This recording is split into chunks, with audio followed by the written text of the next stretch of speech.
Hello दोस्तों, आप सभी का स्वागत है हमारे चैनल स्विचगेट ट्रेनिंग क्लासेस में। आज की वीडियो का टॉपिक है ड्यूल स्टार्टर और इस वीडियो में हम लोग बात करेंगे कि कैसे ड्यूल स्टार्टर की कंट्रोल वायरिंग और पावर वायरिंग की जाती है। ओके, तो इस वीडियो को पूरा देखिए ताकि आपके सभी पॉइंट्स और कॉन्सेप्ट क्लियर हो जाए। तो यहाँ पे आप देखेंगे मैंने एक इमेज यूज की है ड्यूल स्टार्टर की, और ड्यूल स्टार्टर का जो पूरा नाम होता है वो होता है डायरेक्ट ऑनलाइन स्टार्टर। इसकी मदद से हम लोग क्या करते हैं, सप्लाई को एक मोटर तक भेजते हैं। ओके, तो यहाँ पे आप देखेंगे एक रेड बटन होता है इस स्टार्टर के टॉप पे, इसका मतलब होता है ये ऑफ बटन है। आप इस स्टार्टर को ऑफ कर सकते हैं इसकी मदद से। और ये है ऑन बटन, यानी ग्रीन कलर का ऑन बटन है। ठीक है, तो आप कलर से ही पहचान सकते हैं कि ग्रीन का मतलब ऑन है, रेड का मतलब ऑफ है। और ये जो ड्यूल स्टार्टर है ये एल कंपनी का है और इसकी जो रेंज है वो है MU1। और एल एक बहुत अच्छी कंपनी है स्टार्टर में, तो आप इस कंपनी के स्टार्टर यूज कर सकते हैं। बट मैं आपको जस्ट आज टेक्निकल चीजें बता रहा हूँ, मैं किसी भी ब्रांड का प्रमोशन नहीं कर रहा हूँ। आप किसी भी कंपनी का यूज कीजिए, बट इस चीज को आपको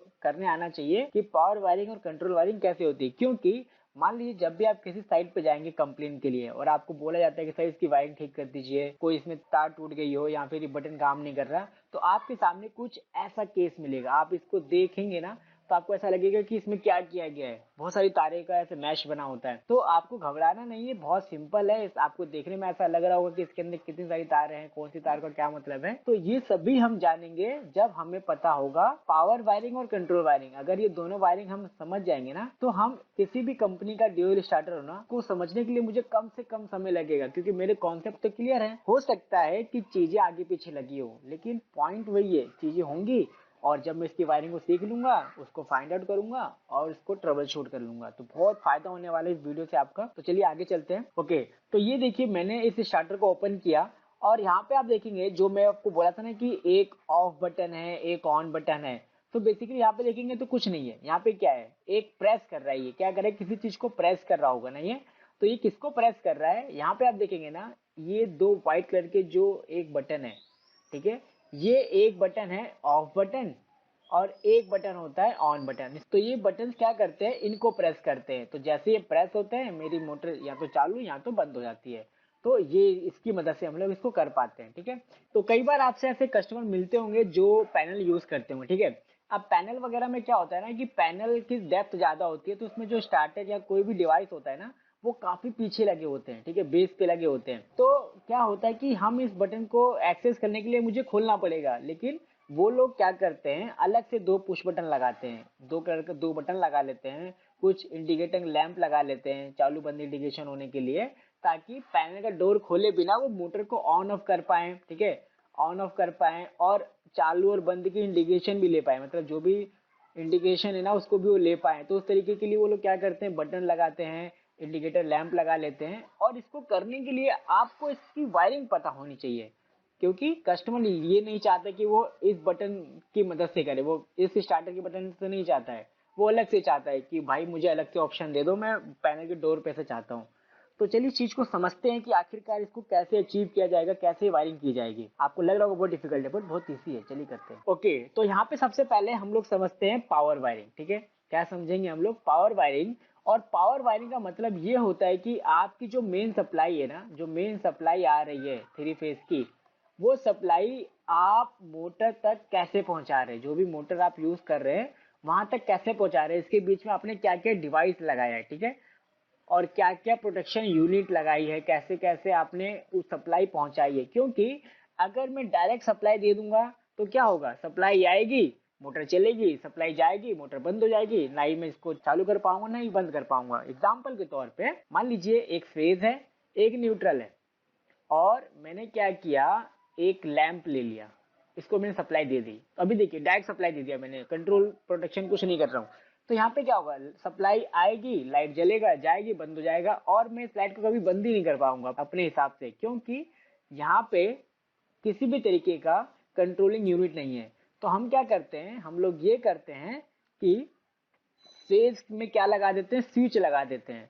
स्विच की मदद से क्या कर पाते हैं हम लोग, ऑन ऑफ कर पाते हैं, मतलब स्विचिंग का फीचर ले पाते हैं। इसीलिए हम लोग यहाँ पे कंट्रोलिंग कर रहे हैं मेन सप्लाई को।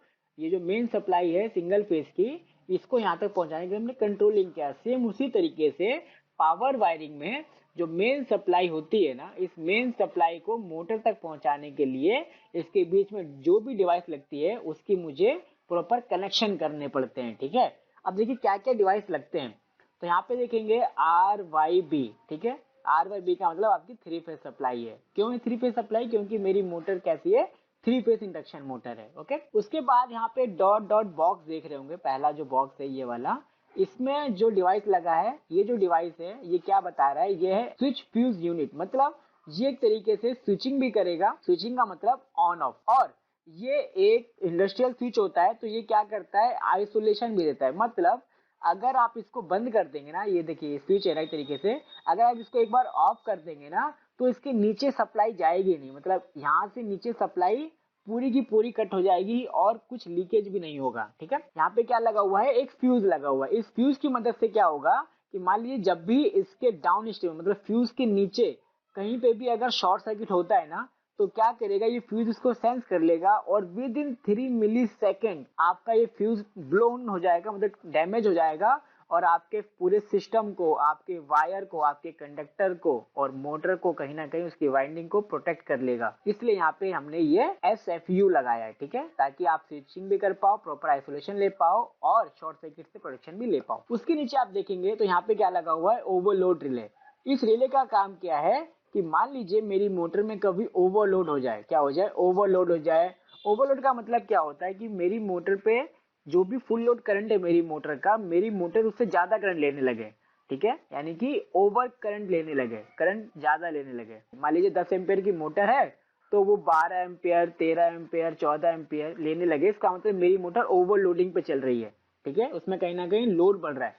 तो उस केस में क्या होगा, ये रिले सेंस कर लेगा इसको, क्योंकि इसके अंदर लगा होता है बाई मेटल। क्या लगा होता है, बाई मेटल। और बाई मेटल किसको सेंस करता है, करंट को सेंस कर लेता है। और करंट के अकॉर्डिंग वो क्या करता है, इसमें जो पत्ती लगी होती है वो बैंड होने लगती है, और जिसकी वजह से क्या होता है, मेरी सप्लाई कट हो जाती है। मतलब ये रिले क्या करता है, एक सिग्नल देता है और सप्लाई को कट करवा देता है। ठीक है, तो यहाँ पे ये रिले का काम है किससे बचाना, ओवरलोड से बचाना। ओके, चलिए आगे चलते हैं। उसके बाद यहाँ पे देखेंगे नीचे एक और डिवाइस लगा हुआ है।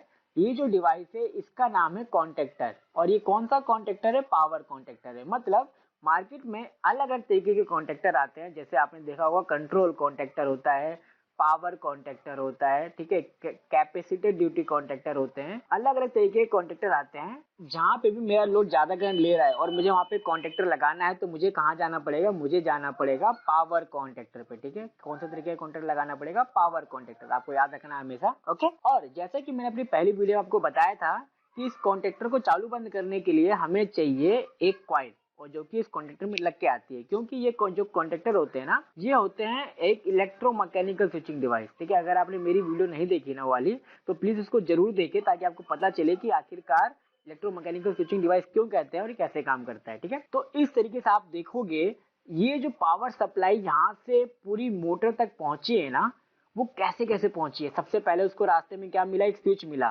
स्विच क्यों मिला, ताकि मुझे कल को आइसोलेशन करना हो, ऑन ऑफ करना हो तो मैं कर पाऊं। फिर उसको मिला फ्यूज। फ्यूज की मदद से क्या होगा कि कल को शॉर्ट सर्किट होगा पूरे सिस्टम में तो वो ट्रिपिंग दे देगा। फिर आगे देखेंगे तो उसको क्या मिला, एक सिस्टम में रिले मिली, यानी कि जब भी ओवरलोड फॉल्ट होगा तो उसको सेंस कर लेगा। और बार बार ऑन ऑफ करने के लिए इसको क्या मिला, यहाँ पे एक कॉन्टेक्टर मिल गया। फिर सप्लाई पहुंची मोटर तक। तो आप देखेंगे पावर सप्लाई डायरेक्ट नहीं पहुंची है, इसको पहुंचाने के लिए हमने बीच में कई सारे डिवाइस लगाए हैं, तो इसी को बोलते हैं पावर वायरिंग। ठीक है, अब हम बात करते हैं कंट्रोल वायरिंग की, क्योंकि कंट्रोल वायरिंग ना बहुत इंपॉर्टेंट पार्ट होता है किसी भी पैनल का। ठीक है, और इसको करना, इसको सीखना है ना, बहुत अच्छा टैलेंट माना जाता है, बहुत लोग कर नहीं पाते हैं। ठीक है, तो यहाँ पे आप देखेंगे ना, यहाँ पे मैंने एक पैनल दिखाया है जिसमें बहुत सारी वायरिंग का मैच है। अब इसमें दोनों वायरिंग है, पावर भी है कंट्रोल भी है। तो पावर वायरिंग में सिंपल सा क्या होगा, यहाँ पे RYB आया होगा और यहाँ पे तार लग गई होगी मोटर की, इतना हो गया पावर वायरिंग का। लेकिन इस कॉन्टेक्टर को कंट्रोल करना ना, उसको बोलते हैं लॉजिक, कि कैसे कंट्रोल आपने किया। इसी के लिए हमें सीखना पड़ता है कंट्रोल वायरिंग। ठीक है, अभी हमने पहले क्या देखा था, एक पावर वायरिंग देखा था, अब हम देखेंगे कंट्रोल वायरिंग। ओके, तो चलिए यहाँ पे मैंने एक लाइव एग्जांपल लिया है। एक मैंने स्टार्टर आपको दिखाया है, ड्यूल स्टार्टर का इंटरनल व्यू, और एक मोटर है और यहाँ से मेरी सप्लाई आ रही है RYB। तो सबसे पहले मैं क्या करूंगा, यहाँ एक फ्यूज लगाऊंगा। ठीक है, हर एक फेज में फ्यूज लगाऊंगा, फेज में तार टाइट कर दूंगा, ऐसे तार को टाइट कर लूंगा और यहाँ पे दे दूंगा। इस तरीके से मैंने सप्लाई दे दी। और उसके बाद मैं क्या करूंगा, जो T1 लिखा है, ये T2 लिखा है, T3 लिखा है, यहाँ पे इस मोटर के टर्मिनल को जोड़ दूंगा। मतलब एक यहाँ पे मैं U V W जो भी मोटर टर्मिनल उसके तार यहाँ पे जोड़ दूंगा। तो देखिए ये हो गया पावर वायरिंग। मतलब ये पावर यहाँ से यहाँ तक अब पहुंचेगी, लेकिन कंट्रोलिंग के साथ। तो कंट्रोलिंग अब हम जानते हैं। तो कंट्रोलिंग करने के लिए मुझे क्या करना पड़ेगा, एक स्टार्ट बटन देना पड़ेगा, एक स्टॉप बटन देना पड़ेगा ताकि मैं इसको स्टार्ट स्टॉप कर पाऊँ, प्रोटेक्शन देना पड़ेगा। ठीक है, इस तरीके से मैं इसको कंट्रोल कर रहा हूँ। तो प्रोटेक्शन दो तरीके से हमें देनी पड़ेगी, एक ओवरलोड, एक शॉर्ट सर्किट। तो शॉर्ट सर्किट में मैंने क्या लगा दिया है, यहाँ पे फ्यूज लगा रखा है। ठीक है, तो यहाँ पे देखेंगे हमने पहले से फ्यूज लगा रखा है। ओवरलोड की प्रोटेक्शन कौन देगा, रिले। ठीक है, ये रिले कहाँ पे है, ये रिले देखिए, ये जो ब्लैक वाला दिख रहा है ना, ये है रिले। इसको हम बोलते हैं OLR, क्या बोलते हैं, ओवरलोड रिले। ओके, अब स्टार्ट स्टॉप बटन आपको कहाँ मिलेगा, मैंने आपको पहले बताया था, ये रहे वो बटन। और इसके टर्मिनल कहाँ पे हैं, ये रहे इसके टर्मिनल। ठीक है, ये इसके टर्मिनल है, दो टर्मिनल होते हैं किसी भी स्विच के, किसी भी बटन के। तो ये वो दो टर्मिनल है। अब हम करते हैं इसकी वायरिंग। वायरिंग से पहले मैं एक चीज और आपको बताता हूँ, इस कॉन्टेक्टर के ना कॉइल कहाँ है। कॉइल, क्योंकि कंट्रोल करने के लिए कॉन्टेक्टर की कॉइल होनी जरूरी है। तो इसके बॉटम में आपको दो टर्मिनल दिखेंगे, जो कि होगा, एक होगा A1, आप वहाँ पे नाम पढ़िएगा, एक होगा A2। ठीक है, इसके बॉटम में जस्ट यहीं पे मिलेगा आपको, इस जगह पे होगा। तो मैंने यहाँ पे साइड में लिख लिया है अभी, बट नॉर्मल यहाँ पे नीचे होता है। आप देखिए, अब बात करते हैं इसकी कंट्रोल की। तो मैं पूरा इरेज कर दूं एक बार, आप प्लीज इसका स्क्रीनशॉट ले लीजिए, फिर मैं इरेज कर देता हूँ। तो देखिए कंट्रोल कैसे करते हैं। कंट्रोल वायरिंग के लिए हमें कोई भी दो फेज लेना होगा। जैसे मान लीजिए मैंने एक R ले लिया और एक Y ले लिया। क्योंकि RY क्यों लिया, क्योंकि इसकी जो कॉइल वोल्टेज होती है ना, क्योंकि कंट्रोल किसको करना है, कॉइल को करना है। तो इसकी कॉइल वोल्टेज जो होती है ना, वो जनरली 360 की आती है या तो 415 की आती है। तो दोनों ही थ्री फेज है, तो इसलिए मुझे लाइन वोल्टेज लेना पड़ा। तो मैं क्या करूंगा, R फेज लूंगा, सबसे पहले एक स्टार्ट बटन लगाऊंगा, फिर एक स्टॉप बटन लगाऊंगा, फिर मैं क्या करूंगा, कॉइल में सप्लाई दूंगा और यहाँ पे इसको दूसरे एंड को कॉमन फेज दे दूंगा। मतलब मैंने पूरा क्या किया, एक फेज से कंट्रोलिंग ली और एक को कर दिया डायरेक्ट। ठीक है, तो यहाँ पे मैं दोबारा A1 A2 लिख लेता हूँ। ठीक है, तो देखिए मैं क्या करूंगा, सबसे पहले एक R फेज लूंगा। तो मान लीजिए मेरा यहाँ पे R फेज आ रहा है, यहाँ पे Y आ रहा है और यहाँ पे B आ रहा है। ठीक है, तो मैं क्या करूंगा, R फेज लूंगा। देखिए R फेज लिया मैंने, तो ये येलो वाली तार, येलो वाली वायर देखेंगे ना, यहाँ पे आ रहा है। तो ये स्टार्ट बटन था, अभी हमने बात की थी, ये क्या था, स्टार्ट बटन था ना। तो यहाँ पे मैं लिख लेता हूँ, ये क्या है, स्टार्ट बटन है। और ये पुश बटन टाइप है, स्टार्ट बटन है, ऐसे नॉर्मल स्टार्ट बटन नहीं है। और ये स्टॉप बटन है। ठीक है, और ये कॉइल। तो उसके बाद ये येलो वाली तार यहाँ जोड़ दी, यानी कि ये तार यहाँ पे आ गई, फेज से आई, ये तार यहाँ पे मैंने जोड़ दी। इसका जो आउटपुट निकलेगा वो कहाँ जाएगा, स्टॉप बटन पे। तो ये देखेंगे रेड वाली तार कहाँ जा रही है, स्टॉप बटन पे। ठीक है, क्योंकि ये स्टॉप बटन था, अभी हमने देखा था। ओके, उसके बाद स्टॉप बटन का आउटपुट निकल के कहाँ जा रहा है, ये स्टॉप बटन का जो आउटपुट है ये निकल के कहाँ जा रहा है, ये देखिए निकल के कहाँ जाएगा, ये जाएगा A1 पे। तो ये टर्मिनल है A1। उसके बाद ये A2 को मैंने क्या कर दिया, A2 को मैं कर दूंगा डायरेक्ट। मतलब यहाँ से इसको मैं दे दूंगा एक Y फेज दे दूंगा। ठीक है, यहाँ से मैं इसको दे दूंगा Y फेज। ठीक है, तो इस तरीके से मेरी कंट्रोल वायरिंग हो गई। अभी यहाँ पे मैं आपको समझाता हूँ, एक लॉजिक यहाँ पे बनता है। देखिए जैसे मैं इस बटन को प्रेस करूंगा ना, तो क्या होगा, ये सप्लाई यहाँ से यहाँ जाएगी और इस कॉइल को मिल जाएगी। लेकिन ये है एक तरीके से पुश बटन। कैसे बटन होते हैं, ये पुश बटन होते हैं, जैसे कि बेल स्विच की तरह होता है। जब तक मैं इसको दबा के रखूंगा तब तक देखिए सप्लाई आगे जाएगी, कॉइल को मिलेगा और मोटर चल जाएगी। ठीक है, क्यों चलेगी मोटर, क्योंकि देखिए R/B की सप्लाई यहाँ तक आती है। ठीक है, यहाँ तक सप्लाई आ रही होगी R/B की। ठीक है, क्योंकि ये सब सीरीज में लगा होता है, रिले वगैरह सब सीरीज में है। और ये यहाँ पे अभी मैंने बताया था आपको कि मोटर की तार जुड़ेगी। ठीक है, यहाँ पे मोटर की तार जुड़ी होगी, यानी कि UVW। तो इसके बीच में क्या है, स्विचिंग हो रहा है। इसके बीच में ये स्विचिंग कौन कर रहा है, कॉन्टेक्टर। तो जैसे ही कॉन्टेक्टर की कॉइल को सप्लाई मिलेगी, ये स्विच को चालू कर देगा, मतलब सप्लाई आगे भेज देगा। लेकिन जैसे ही मैं बटन छोड़ूंगा क्या होगा, सप्लाई कट जाएगी। यानी कि जब जैसे ही बटन दबाऊंगा चालू, बटन छोड़ूंगा बंद। तो ये गलत है। इसका सोल्यूशन क्या होता है, इसका सोल्यूशन होता है होल्डिंग सर्किट। तो कई बार आपने सुना होगा होल्डिंग सर्किट, कई लोग बोलते हैं कि होल्डिंग सर्किट को चेक करो। तो हमें यहाँ पे बनाना होता है एक होल्डिंग सर्किट। और वो सर्किट बहुत सिंपल होता है। आपको ना एक एनो टर्मिनल यूज करना होता है। क्या यूज करना होता है, एनो टर्मिनल कॉन्टेक्टर का। एनो मतलब जो कॉन्टेक्ट नॉर्मली ओपन हो। इसको कैसे पहचानते हैं, इन कॉन्टेक्ट के ना टर्मिनल देखिए, यहाँ पे देखिए लिखा हुआ है ना एनो, लिखा हुआ भी है, नंबर भी है। तो मान लीजिए कहीं पे अगर नंबर होता है ना, तो नंबर जैसे 13 14 लिखा है, तो जिस भी कॉन्टेक्ट के लास्ट में 3 और 4 होगा ना लास्ट में, उसको हम बोलते हैं एनओ। और जिसके लास्ट में 1 और 2 होगा, जैसे मान लीजिए यहाँ पे 1 और 2 है, इसको बोलते हैं हम एनसी। यहाँ पे लिखा है तो हमें ऐसे पहचानना नहीं पड़ेगा, बट कई बार अगर नहीं लिखा हो तो आप ऐसे पहचान सकते हैं। तो मुझे क्या करना पड़ेगा, एक तार यहाँ से यहाँ पे जोड़नी पड़ेगी। तो आप देखेंगे ना, मैंने यहाँ पे क्या किया है, इस स्टॉप बटन से देखिए ब्लैक कलर की तार निकाली है, और ये ब्लैक कलर की तार ना इस जगह पे लग रहा है, मतलब ये लगा है 40 नंबर पे। उसके बाद ये जो ब्लू वाली तार है आप देखेंगे यहाँ पे लगा हुआ है, ये ब्लू वाली तार यानी कि यहाँ पे, यानी कि 30 नंबर पे है। तो ये मेरा इस तरीके से एनओ आ गया इसके पैरेलल में। ठीक है, तो देखिए होगा क्या, जब आप इस बटन को प्रेस करेंगे ना, तो ये सप्लाई कहाँ जाएगी, आगे जाएगी। स्टॉप बटन नॉर्मली क्लोज ही होता है, तो सप्लाई कॉइल तक पहुंच जाएगी, और कॉइल तक पहुंचते ही आपकी पावर सप्लाई एक्टिवेट हो जाएगी और पावर सप्लाई मोटर तक पहुंच जाएगी। ठीक है, लेकिन जैसे ये बटन छोड़ेंगे तो बंद हो जाना चाहिए, लेकिन नहीं, ऐसा नहीं होगा, क्योंकि हमने यूज किया है होल्डिंग। तो जैसे ये चालू होगा ना, इसका जो एनओ है वो क्या हो जाएगा, क्लोज हो जाएगा। तो ये क्या हो जाएगा, ये पाथ क्लोज हो जाएगा। तो अब आप देखेंगे कि इस करंट को फ्लो होने के लिए एक रास्ता मिल गया, मतलब अब सप्लाई का एक और रास्ता हो गया। तो अब आप इस बटन को छोड़ भी देंगे ना, तो ये अब इस तरीके से सर्किट को पूरा करेगा, मतलब इस तरीके से कॉइल को सप्लाई मिलती रहेगी। और अब आप सिर्फ एक ही काम कर सकते हैं, इस स्टॉप बटन को जैसे ही प्रेस करेंगे, वो क्या करेगा, सर्किट को ओपन कर देगा और कॉइल की सप्लाई को कट कर देगा। और कॉइल की सप्लाई कट होते ही क्या होगा, आपकी मोटर बंद हो जाएगी, और ये जो नॉर्मली ओपन था, जो क्लोज अभी हो चुका है, वो वापस से क्या हो जाएगा, नॉर्मल ओपन हो जाएगा। और अगली बार आपको स्टार्ट बटन दबाना ही पड़ेगा मोटर को चालू करने के लिए। तो अब हम ये सब चीज समझ गए हैं, तो अभी क्या होगा कि हमें इस मैच को समझने में काफी आसानी होगी। तो देखिए, ये वो 3 तार है वो मोटर की, यहाँ पे ये व्हाइट वाली तार आ रही है सप्लाई की, ये देखिए ये दोनों तार होगी होल्डिंग की, ये मेन सप्लाई की तार, और ये लूप कर रखा है, ठीक है, ब्लैक कलर से, और ये कॉइल को जा रहा है। तो समझना आसान हो गया। और क्या पता है यहाँ से रिमोट भी ले रखा हो, मतलब रिमोट ऑन ऑफ का ऑप्शन ले रखा हो। रिमोट ऑन ऑफ का मतलब क्या होता है, जैसे मैंने आपको बताया था कि किसी कस्टमर को पैनल के डोर से ऑन ऑफ करना है, तो सिंपली क्या करना होता है, इस जगह से और इस जगह से मेरे को 2 तार निकालनी पड़ेगी। ठीक है, 2 तार निकालनी पड़ेगी, मतलब इसके पैरेलल में 2 तार निकालनी पड़ेगी। तो मैं जाके उस स्टार्ट बटन को दे दूंगा। ठीक है, मतलब यहाँ से 2 तार निकालनी पड़ेगी, और जहाँ पे भी मेरा वो बटन लगा है वहां पे मैं जाके इसके टर्मिनल पे दे दूंगा, तो मैं वहां से भी ऑन कर पाऊंगा। सेम स्टॉप बटन के लिए भी यहाँ से इस जगह से, तो ये वो टर्मिनल है, यहाँ से मैं 2 तार निकाल के वहां तक ले जाऊंगा जहाँ भी मेरा बटन लगा है, और उसकी मदद से मैं इसको ऑफ कर पाऊंगा। ठीक है, तो चलिए मैं एक ओवरव्यू, एक डायग्राम बना देता हूँ ताकि आप उसका स्क्रीनशॉट ले पाओ। देखिए ये आर, ये स्टार्ट बटन, ये स्टॉप बटन, ये कॉइल, ये दूसरा कॉमन फेज जो कोई भी हो सकता है, और इसके पैरेलल में एक होल्डिंग कॉन्टैक्ट, यानी कि एक एनओ लगेगा कॉन्टैक्टर का, ये स्टार्ट बटन, ये स्टॉप बटन। ठीक है, आप इसका स्क्रीनशॉट ले लेना, आपके काम आएगा।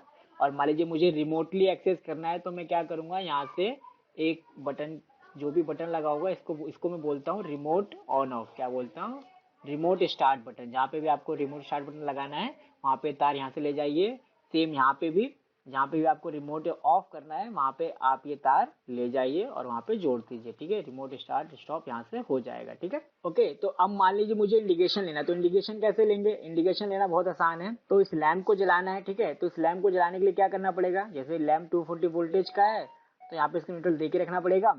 मैं फिर क्या करूँगा, कॉन्टेक्टर का एक और एनओ ले लूँगा, क्या ले लूँगा, एक और एनओ लूँगा, और यहाँ से मैं इसको एक फेज दे के रखा हूँ। जैसे ही कॉन्टेक्टर चालू होगा ये क्लोज हो जाएगा और ये लैंप जल जाएगा। अगर मुझे बंद का लेना है, मान लीजिए तो ऑन का इंडिकेशन हो गया, और एक ऑफ का इंडिकेशन लेना है, तो सिंपल क्या करेंगे, एनसी यूज करेंगे। क्या यूज करेंगे, एनसी, और यहाँ पे क्या लगा देंगे, लैंप, और इसको दे देंगे न्यूट्रल। ठीक है, तो इस तरीके से हम इसको पूरी वायरिंग को कंट्रोल कर सकते हैं, पूरे स्टार्टर को कंट्रोल कर सकते हैं।